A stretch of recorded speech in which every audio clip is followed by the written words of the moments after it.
కుసుమ్ కుమార్ గారు చాలా big concept and big work have to be done in the future.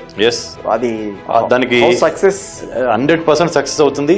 అంటే దానికి సక్సెస్ అవుతుంది నేను ఎంత ధైర్యంగా ఎందుకు చెప్పగలుగుతున్నానంటే మాకు వచ్చిన స్పందన. ఈ కేజీఎఫ్ అనేది మా యొక్క డిజైనర్ దగ్గర నుంచి మా యొక్క బ్రోచర్ లీక్ అయింది. అప్పటికి ఇంకా కేజీఎఫ్ ఫెడరేషన్ అనా అలయన్స్ అనేది ఆ డిజైనర్ ఏదో అలయన్స్ అని కేజీ అని ఒకటి చెప్పడం జరిగింది. అంటే కంటెంట్ అంతా ఇదేనే. అది విత్ ఇన్ 24 hours ప్రపంచ నలుమూలలో తిరిగింది. అది బ్రోచర్ రిలీజ్ చేసేసి నేను బ్రోచర్ రిలీజ్ కనుక వస్తే టీవీ5 లో దాన్ని 1.5 million వ్యూవర్స్ వచ్చినాయి. అంటే ఎంత అవసరం ఉంది, ఇటువంటి ప్రపంచ వేదిక అంటూ ఒకటి అవసరం ఉంది అనేది మా వాళ్ళలో ఎంత బలంగా ఉంది అనే దాన్ని బట్టి మాకు అది ఎంకరేజింగ్ గా మేము అనుకున్న లక్ష్యాలన్నీ కూడా నెరవేరుస్తామని చెప్పి. ఈ మధ్యన ఒక ఎన్ఆర్ఐ ఆయన అమెరికాలో ఉంటారు.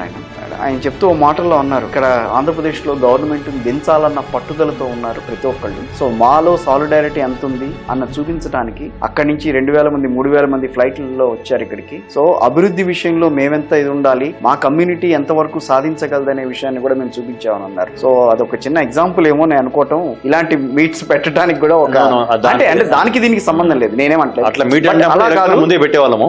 అది ఎలక్షన్ తర్వాత పెట్టామంటే the solidarity between the persons అనేది చూపించడానికి. అంటే అక్కడ ఏం జరిగింది, అక్కడ అన్ని వర్గాలు వేయటం వల్లే టీడీపీ అధికారంలోకి వచ్చింది. ఒకటి కమ్మాస వేసారనేది కాదు, అన్ని వర్గాలు వేసారు అక్కడ. లేకపోతే అంత మెజారిటీ రాదు. 19లో జగన్ రావడానికి కానీ ఇప్పుడు రావడానికి కానీ, అది ఇక్కడ తెలంగాణలో కూడా మేము అధికారంలో రావడానికి అందరూ మాకు సపోర్ట్ చేయటం వల్లే కదా. Yes, correct.